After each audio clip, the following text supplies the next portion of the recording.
Hey guys, I do have a Monday editorial. It's late coming this morning because I'm off today, as you see. But I did want to do an editorial this morning. I saved it for you. This is one that happened over the last few days, sometime right at the weekend of last week, or this last weekend. And I saved it for Monday's editorial. Comes from the New York Times. Thank you to Marina Trajan Martinez, Nicholas Bogle Burrows, and Dave Montgomery from the New York Times for this story. I'm going to do an editorial on it. This one bugs me. Now, there are not going to be any pictures in this one. It's just going to be me talking because I tried to find those little photo clips that I put in my editorials, and I can't do it today. I'm just too distracted. I got so much going on up here over this story. There's so much to it. This editorial I'm doing today, this story here is a reminder that if you think you're living safe and free in America, you're crazy. If you think that the law enforcement are out there to help you, you're crazy. Now, I do understand that there are good law enforcement officers and there are, I'm going to get those that disagree with me, and that's fine, we disagree. But there are those, I believe, out there that are trying to protect and serve. They're trying to do the right thing in their community, but in their ranks are killers. In their ranks are law enforcement officers that have the mens rea to commit murder. And they're doing it every day. And remember when you played hide and seek when you were a kid and everybody would hide and you couldn't find the person. So you finally went, ollie, ollie, oxen free. That meant everything's done. We can all come out and we're good to go. Start over. And that's what the police are using when they yell or when they say, I felt threatened. I felt that there was an immediate threat. That's like their ace in the hole. That's like their go-to. Bling, safe is I felt threatened. I felt like there was an immediate threat. I had to do what I had to do. Yeah. All they have to do is say, I just felt an immediate threat. Well, we don't know what's up in his mind. No, but we know what happened.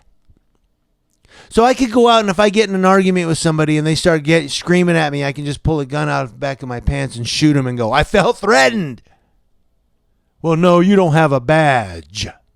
Oh, that's the difference. I have not been empowered with police powers by the state of California's Post. Or back when I went through the police academy in Texas, it was TCLOS, Texas Commission on Law Enforcement Officers Standards and Education. Post is Police Officer Standards and Training in California. So I haven't been police empowered. Therefore, I can't do that. I get it. Now, if I was police empowered, I could do it and just go, I felt an immediate threat, man. Felt threatened. Yeah, you must have. That's what this story brings to my mind. They can just yell it, ollie, ollie, oxen free. I felt threatened. Oh, well, I guess you did. Had to do what you had to do. Is what it is. Right? They say, it is what it is. That's their go-to phrase, too. It is what it is. The fuck does that mean? I remember when me and Pugface Media were recording something that happened on the street, and one of the deputies walked up and said, since you recorded that, my supervisor's going to want to see the footage, so I'm going to have to get your information so that I can pass it on to my supervisor. So I need your information.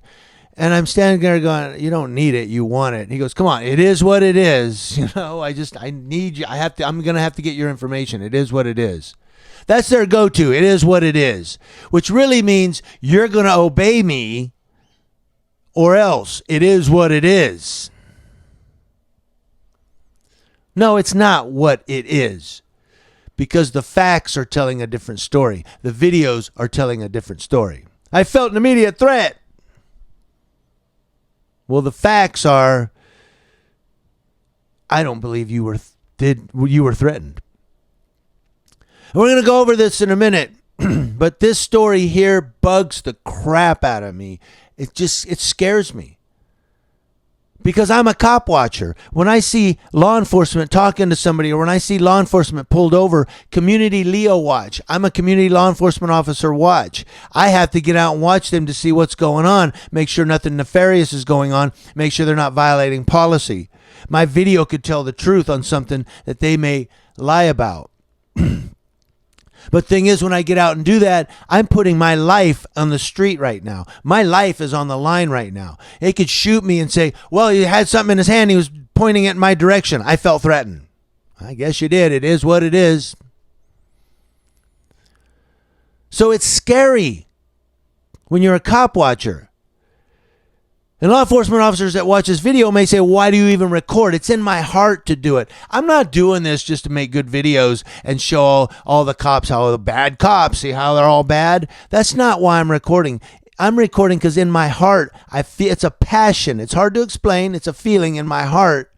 Kind of like when you guys shoot somebody. It's a feeling you had. You were threatened.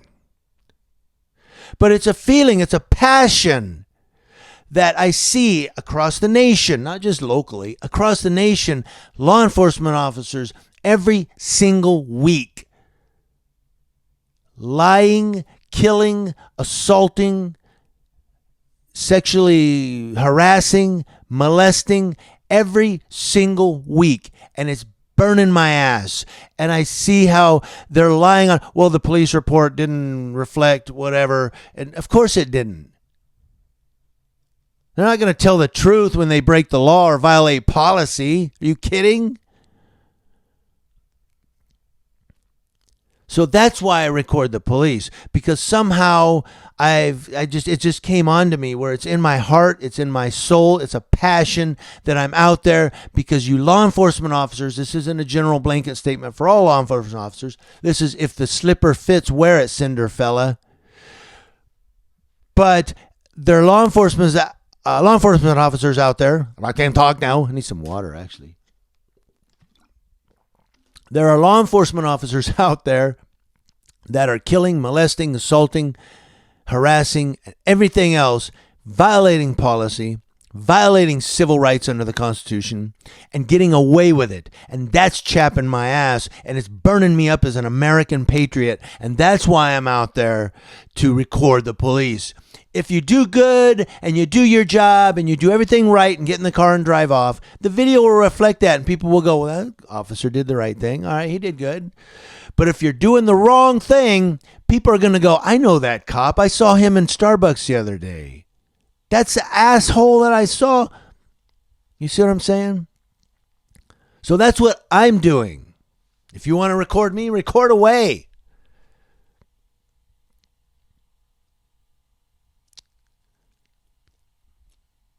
But this story here bugs me for that reason. And thank God they had their body cams running to a certain degree. I don't know how much. I haven't seen the body cam videos, so I don't know how much. I've seen the pictures. They're all outside, all the body cam. But when I was reading this story, and I've read it a couple times, I'm going to give it to you here in a second. Hang with me. We're getting to it. When I read this story, I had the look that Sergeant Barnes had in Platoon when they're standing there and Manny is tied to a tree with his throat cut. And you look over and you see Sergeant Barnes standing there and he says, motherfuckers. That's how I feel right now. Like Sergeant Barnes staring up at Manny. Motherfuckers. Because that's what's happening to the citizens of this country. Law enforcement officers are killing them. Now, if the person has a gun and they point a gun at the cop, I mean, it's just a rule. You don't point guns at cops. I'm sorry, you don't. And people say, well, how do you know the cops didn't lie? No, I'm talking about when we see it or when we know that someone pulled a gun and pointed it at a cop. Or someone pulled a knife and then charged a cop. You know, I'm talking about when you know what happens. You've seen videos like that. And they say the video you're about to watch may be disturbing. And you see the guy pull a gun and then he gets shot by 4 cops. I mean, use common sense. You don't point a gun or a knife at a cop. But this story here isn't one of those. And the guy with his hands in the air in Glendale, Arizona like this isn't one of those. And I didn't cover this story, but in Glendale, Arizona, something else happened now where there was a party and a bunch of teenagers and people were shooting their guns in the air, and the cops went out and they shot a guy in the back. Allegedly, they shot this guy in the back. That's what one witness is saying. He said, yes, I saw the officer shoot him in the back. He was walking away. And they found a handgun on that teenager. So I didn't cover that one because that one's kind of, there's not a whole lot of information I can glean from that. I don't know exactly what happened there. I know they found a handgun on the teenager. I know people were shooting into the crowd and shooting up in the air, but there were no victims. So if they were shooting into a crowd, wouldn't there be victims other than the police victim, that teenager that the cop shot in the back, allegedly? So they must have been shooting in the air. But again, the cops show up, just go, hands up, don't shoot. Hands up, don't shoot. You see Furry Potato's recent video where the, I don't know, she was at a church, I think. But the police came out and they were trying to talk to her. And she had her back turned to them, but you could see them behind her because she was doing a selfie, kind of like what I'm doing right now. And she was going, hands up, don't shoot. Hands up, don't shoot. That's what we have to do, guys. When you see the police, that's why lately I've been holding my camera out like my phone. It's an iPhone. I've been holding it out like this. And my microphone,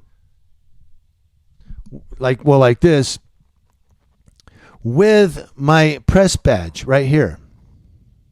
And it's white. Literally, I've been like this okay, see, look. And I have a stance that I take. So they know that, oh, he's got an iPhone and a microphone. He's got a press badge on his chest. I don't do none of this. I don't want to get shot. So I'm always like this. And I'm looking at the screen. This story is the reason for that. Let's get into it, guys. I'm sorry this is going to be lengthy. God bless you if you hang with me. But I will put a link to the whole story in the description box below. This one really, really bugs me. Minutes before she was shot and killed by a Fort Worth police officer, that's Texas, Tatiana K. Jefferson was playing video games in her bedroom with her 8-year-old nephew, a lawyer for her family said Sunday. Tatiana Jefferson, 28, was proud of being the cool auntie to her siblings, children, and had stayed up into the wee hours of Saturday morning with her nephew, Xbox controllers in hand, according to S. Lee Merritt, the family's lawyer. They say the pair grew concerned around 2:30 a.m. when they heard rustling outside and saw flashlights. A neighbor had called the police after seeing Miss Jefferson's front and side doors ajar, a call he later said he regretted making. The two officers quietly crept around outside the dark where Miss Jefferson lived with her mother. After unlatching the fence door and walking into the backyard, a white male officer saw Miss Jefferson, who was black, through her bedroom window. He shouted for her to put her hands up and immediately fired a single shot through the glass, according to body camera footage released by the department. The officers do not identify themselves as police in the video. I want to say that again. The officers do not identify themselves as police in the video. They don't say, Fort Worth Police Department, Fort Worth Police Department. They don't say that. Excuse me, I had to clear my throat. Let me clear my throat. All right, all you musical lyrics, what song is that? Or it's a hip-hop song, just to let you know, or a rap song. But back to this. So they say he shouted for her to put her hands up and immediately fired a single shot through the glass. So he was firing from outside into the window. So he's like, hands up! Oh, man, I felt so threatened. He didn't even give her a chance to put her hands up. Immediately means immediately. The killing of a young woman in her own home devastated Fort Worth leaders and residents on Sunday, who on Sunday said they were still struggling to make sense of the chain of events. About 500 people gathered peacefully in front of the Jeffersons' home on Sunday evening, chanting, holding signs, and registering people to vote. Many are calling for the officer to be fired and prosecuted.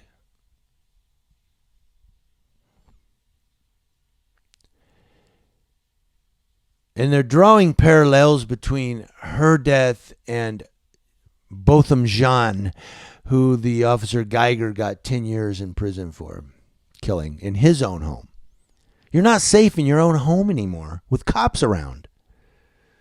That's why I lock my doors when I come in. If they kick my door in, hands up, don't shoot. Hands up, don't shoot. That's what we're going to have to say from now on. Now, the police department has not named the officer, but said in a statement he perceived a threat. Although a spokesman declined to elaborate. The officer had been with the department since April of 2018. He's a rookie, in my opinion. Well, maybe not, over a year. And has now been placed on administrative leave. That's vacation until the justification comes out. He said he perceived a threat. Hands up, bing! Oh, man, my heart's racing. There was a woman in her home.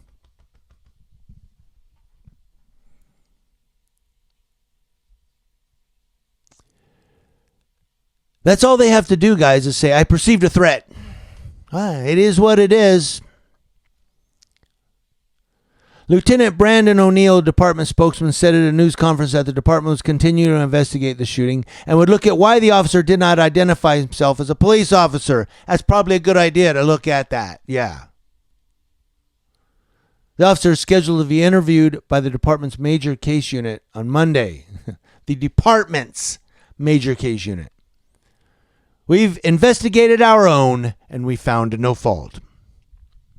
Is what I'm guessing. I'm going to predict that. Because he perceived a threat. That's all you got to say nowadays. Just, I perceived a threat. Well, it is what it is.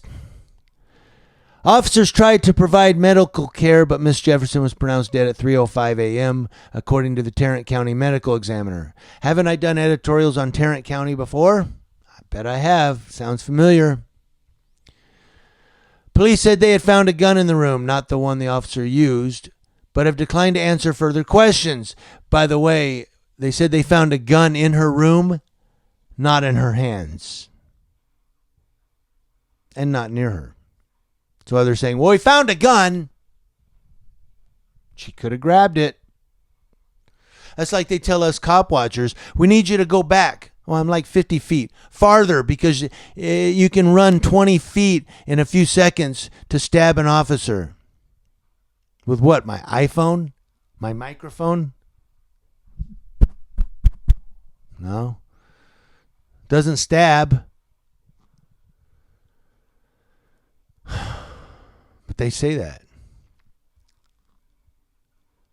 You know. Well, we don't know what could have happened. Well, we know what did happen. Law enforcement now, Mr. Merritt, the lawyer, said, adding that she owned a gun legally.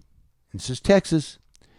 It's legal to own one. He says, quote, law enforcement has not said that she wielded a weapon. Also, it wouldn't matter because that's her home. She was in her own home. Kelly Allen Gray, a city council woman who represents the neighborhood where Mrs. Jefferson was killed, said it did not make sense that a neighbor's concern could lead to a woman's death. She said, quote, I'm struggling with the fact that a neighbor called concerning about a neighbor and that this is the result that came from care and concern. That cannot be the end of stories of people who care about each other. This cannot be the ending. It is the ending. We're at the end. See something, say something. And he always gets somebody arrested, detained, handcuffed, or killed.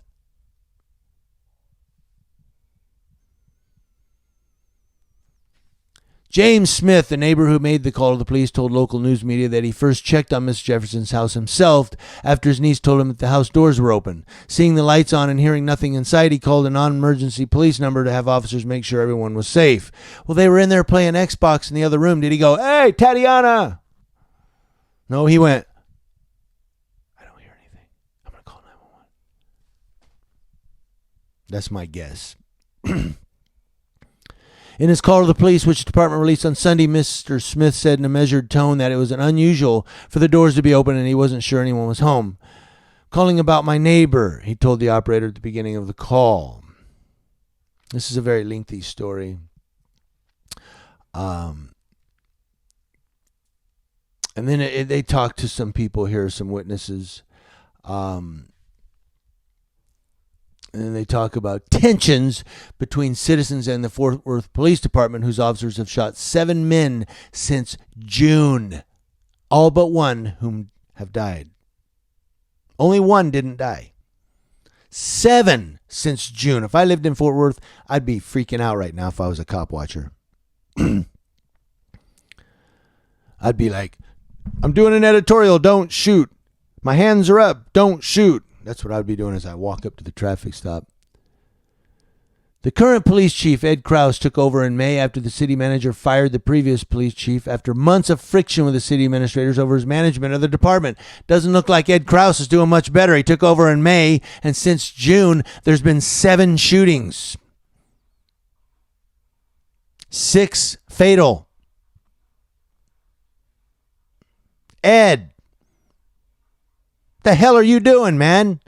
Are you there to make change, or you just step in? Oh, now I'm the guy. Ed Krause has the con. But Ed Krause ain't doing anything different than the other guy. Doesn't seem that way. Now, I'm in California, so I'm armchair quarterbacking. Understand that. But we've got stuff to go on. Stuff. That's my term.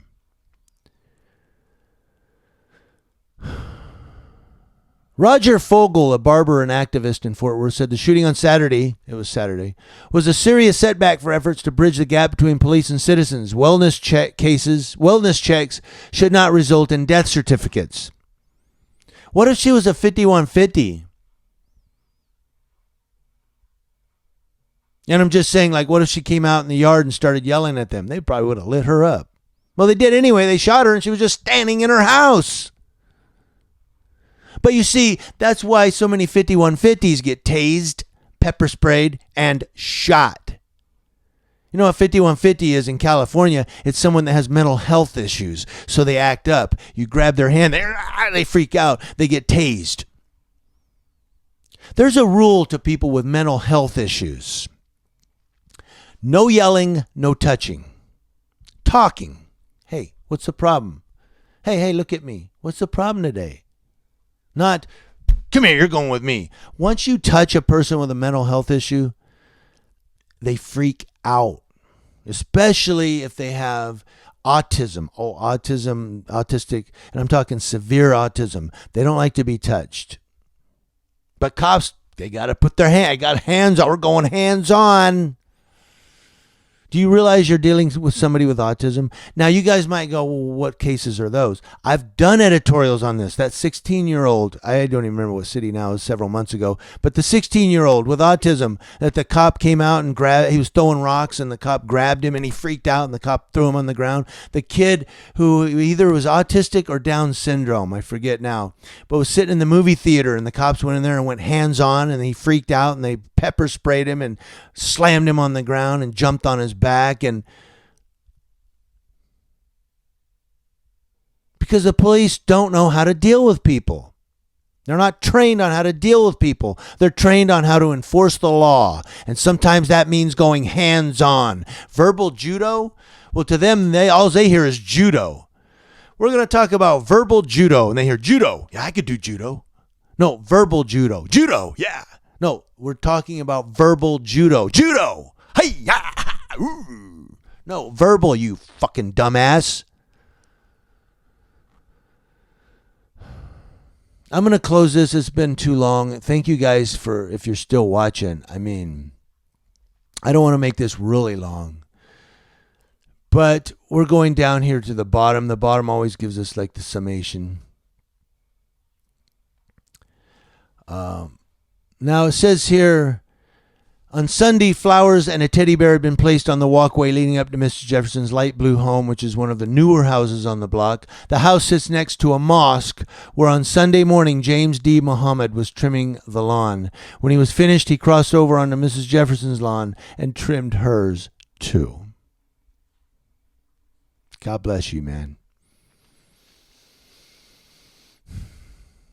The street, now at the center of the latest policing controversy, is a quiet road in a working-class neighborhood made up mostly of black and Latino residents. You're not safe in your own home, people. And if the police show up, hands up, don't shoot. Hands up, don't shoot. Don't be fumbling. Don't be putting your hand. Don't be pulling up your pants. Don't be putting your wallet in your pocket. Hands up, don't shoot. That's what you do from now on. I'm helping you guys. Community Leo Watch, letting you know what's going on with Leos across your nation. Guys, I want to hear from you in the comment section on this one. I'm going to go get my coffee, sit back, edit this, and put this story in the description box below so you can read the whole thing for yourself. There is a lot more to it. And any law enforcement officers out there that I've offended, here's how you fix that. When you see your buddy doing something wrong, when you look at your buddy's police report and he's writing something you know not to be true because you were on scene, don't go, is that what we're going to put? Okay. Go, that's not what happened. You know that's not what happened. You fucking know that's not what happened. That's what you do. When your buddy falsely arrests somebody or puts them in handcuffs and you know they didn't do anything wrong, instead of going, well, you know, you're giving him a hard time. You go, you know what? You're fucking wrong. Take those off. You can go. What are you doing? That's what you do. So if you're offended by my video here, I'm fucking sorry. But I am done and I am tired with seeing police nationwide justify and allow these other cops to get away with bad behavior, bullying, and everything else. Just like the one I filmed last night, the last video I did of the night where I pulled into the parking lot there and I just wanted to see if the officers were talking to a guy sitting on a skateboard on the sidewalk. Soon as I pull up, they jump in their car and race off because the camera's here. Instead of saying, well, we're talking to him because he crossed the street. And he admitted, he said, yeah, I jaywalked on my skateboard. Okay. But why would the police jump in their car and race off? Because they were probably going to search his bag. That's a guess. That's a hypothesis. And that's why they raced off. Like, well, we can't look through his bag now. Fucking guy's here. Just for jaywalking, you're going to look through the guy's bag? And he said that they asked, could we look through your bag? He also said he said that she told him, this guy's going to record you. Yeah, I am. I'm recording you, law enforcement officer. Community Leo Watch. Thank you guys for watching. Happy Monday. Got a great week for you, I hope. And I'm going to close this. I'm not going to belabor it. Thank you guys for watching. Happy Monday.